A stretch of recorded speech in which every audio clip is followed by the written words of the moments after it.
NC अब दलालों की पार्टी बन गई है, जो भारतीय जनता पार्टी की दलाली कर रही है बैठ के। ये सब लोगों को समझना होगा, यहाँ की जम्मू कश्मीर की 1.25 करोड़ की जो हमारी आबादी है उसको समझना होगा। इनके वादे इलेक्शन के अंदर अलग थे, इनका तौर तरीका इलेक्शन के अंदर अलग था कि ये करेंगे, वो करेंगे, ऐसा करेंगे, वैसा करेंगे, और अब जाके रोना रो रहे हैं कि हम तो आईएएस ऑफिसर को ट्रांसफर नहीं कर सकते, हम तो फलाना नहीं कर सकते।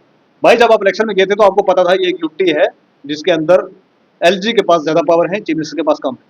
एक तरफ से आपने तब कहा था जी यूटी के अंदर तो हम इलेक्शन नहीं लड़ेंगे, यूटी के अंदर तो मैं चीफ मिनिस्टर नहीं बनूंगा। तो एट द एंड आपने देखा कि किस तरीके से क्या चीजें हुई।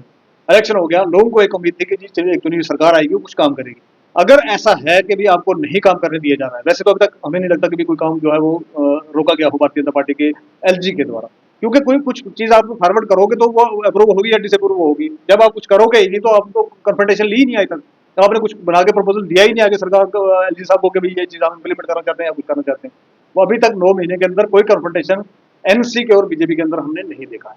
और ये मैं समझता हूँ कि वो जो वादे थे ना, स्टेजों पर चढ़ चढ़ के कहा जाता था 12 सिलेंडर आपको साल के फ्री के मिलेंगे, इलेक्ट्रिसिटी आपकी फ्री हो जाएगी सारी की सारी, उसके बाद आपको जो है जॉब्स इतनी क्रिएट कर देंगे हम कि भाई नौजवान यहाँ पर एक भी नहीं बचेगा कि जो जॉबलेस रहेगा। इन सारी चीजों को लेके एक तरीके से नेशनल कॉन्फ्रेंस कंप्लीटली फेल हुई है और सीधी जाके भारतीय जनता पार्टी के पाले में बैठ गई है। कुछ करना नहीं है, सिर्फ प्रोटोकॉल एंजॉय करना है, गाड़ियां मिल गई हैं, हॉर्न बजाओ, सायरन चलाओ, तनख्वाह लो और घूमो फिरो आराम से जाके ऐश करो। देखिए कोई रिकमेंडेशन आप भेजेंगे, चलिए मान के चलते हैं 1 मिनट के लिए, क्योंकि यूटी के अंदर होता है कि एलजी के अप्रूवल के बगैर कोई चीज आप पास नहीं कर सकते, लेकिन कम से कम आप कोई चीज बना के तो एलजी के पास भेज सकते हो ना। एलजी नहीं करेगा, हम रोड पर उतरेंगे, कुछ करेंगे, लड़ेंगे गवर्नमेंट के साथ, झगड़ेंगे, कुछ करेंगे, लेकिन आप कुछ बना के प्रपोजल दोगे तब ना। आपने प्रपोजल बनाया ही नहीं, यानी कि आप कन्फ्रंटेशन चाहते ही नहीं, भारतीय जनता पार्टी के साथ आप कन्फ्रंटेशन नहीं चाहते।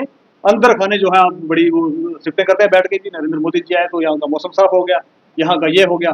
तो मतलब आपकी जो लैंग्वेज थी ना इलेक्शन से पहले, वो बिल्कुल इलेक्शन के बाद कंप्लीटली 90 डिग्री बदल चुकी है।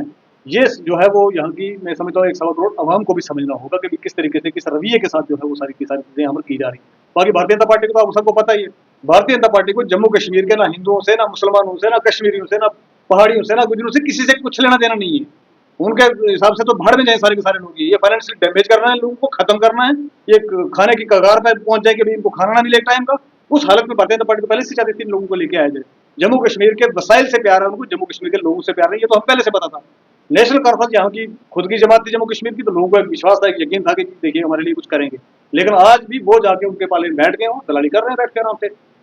वो दलगी चलती रहेगी इनकी 5 साल, तो हम इनके साथ जाके क्या करेंगे। हम लोगों को जवाब देना है, जिन लोगों ने हमारा एक एमएलए है वो चुन के जिसने भेजा है, जिन लोगों ने उनको जवाब तो देना पड़ेगा ना कि आप सरकार का हिस्सा थे तो आपने क्यों नहीं काम किया। 9 महीने तक हमने इंतजार किया, अब रोडों से हम शुरू करेंगे काम करवाना, देखते जाओ कैसे होते हैं।